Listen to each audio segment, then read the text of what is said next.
In my 4 years of thumbnail experience, I've learned a lot of tricks that dramatically improve my thumbnails from this to this. So today I would like to share with you guys 20 tips to instantly improve your thumbnails today. So let's get into it. 3, 2, 1, let's edit.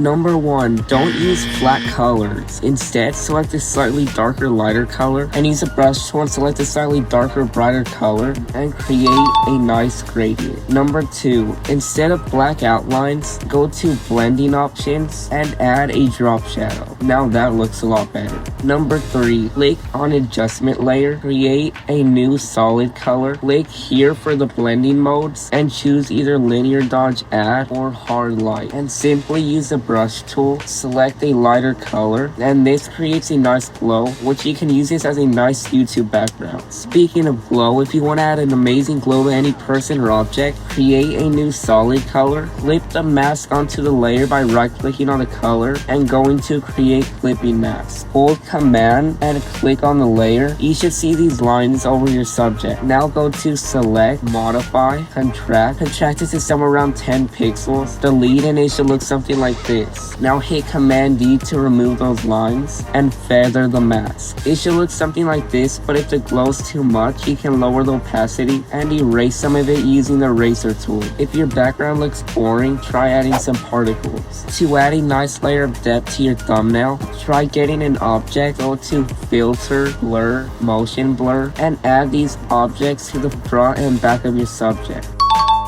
You can add a nice cartoon outline seen in some gaming videos by going to blending options, inner shadow, and copy these settings right here. And match that with our glow from earlier and you get this really cool effect. To easily get shadows into your thumbnails, create a new layer, go to the brush tool, click here, and squish this down. Also make sure to change the flow to around 25%. And now simply draw the shadows and you should get something that looks like this. Once I've learned how to do this, I've used it in every single thumbnail I made. First, let me get this image from a past thumbnail that I made. First, add a new curves adjustment layer. Flip it on by right clicking on the curves layer and going to create clipping mask. And bring this curve up somewhere around here and name this one dodge. Do the same with this one, name it burn, and bring this curve somewhere around here. Now click on the mask of each layer, hit Command I to invert them both. Now go to the dodge layer, go to your brush tool and change the flow to around 14%. Now start drawing around areas such as the cheeks, the nose bridge, the forehead, the chin, the ears, the neck, and some other things such as the hair and the shirt. It should look like this once you started painting over those areas. Now go to the burn layer and draw over areas such as the sides of the nose, around the area of the head, the neck, and again some parts of the shirt. Once you're done, it should look something like this. And now, just like that, you created a Mr. Beast style skin smoothing.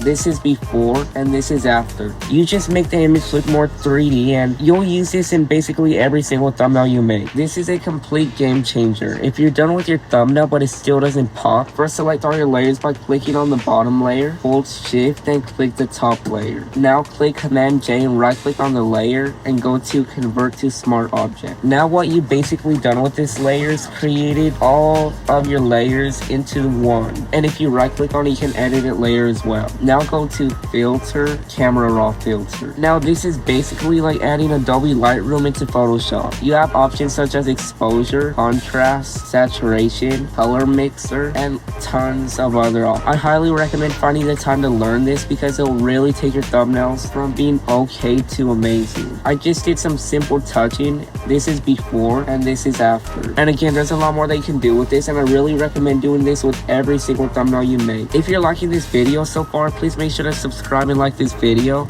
and let me know in the comments what you want to see next. To make sure you never lose your thumbnail, go to File, Save, and save it to the Creative Cloud. What this does is save it inside of your Adobe account and it will always be backed up to the cloud. There's been some times where I was finished with the thumbnail but it crashed and I lost everything, so now I make sure to do this every single time. If possible, try to have no more than 5 elements in your thumbnail, such as 1 or 2 subjects, a background, background and some text. Make sure to create your thumbnails 1280 width by 720 height. Any less than this will make your thumbnails look pixelated. If you add text to your thumbnails, make sure to choose a font that isn't too hard to read. And keep it simple. Don't add 50 lines of text because it will be really hard to read. I always like adding a nice bold font such as Boldstorm. Before you start creating your thumbnail, I recommend choosing a color palette. I recommend using a website such as Canva Color Wheel to learn color theory and see which color combinations go well with each other. Speaking of color, don't use these colors together.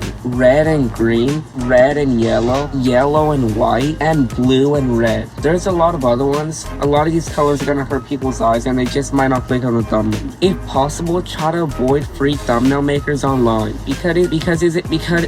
because it is likely someone else has the same thumbnail as you somewhere. Instead, try to use software such as Photopea and Canva, which are free, but still offer a wide variety of different options to use. You can easily change colors by going to adjustment layers, hue and saturation, flip this on, and changing the hue. There's a lot of other ways to do it, and if you want to see those, go check out this video on my channel right here. Tip number 18. If you want to add a nice soft outline to your subjects, create a new solid color, choose white, flip it on, set the opacity to 90, click on the mask and hit Command-I to invert it, and simply use the brush tool to create a nice soft outline. This might be one of my favorites that I've ever found out. Create a new curves layer, flip it on, and let's say we want to match this subject onto our background. Go to the Channels tab, select all of them beside blue, click on the blue curves layer, match the blue to the blues of the background.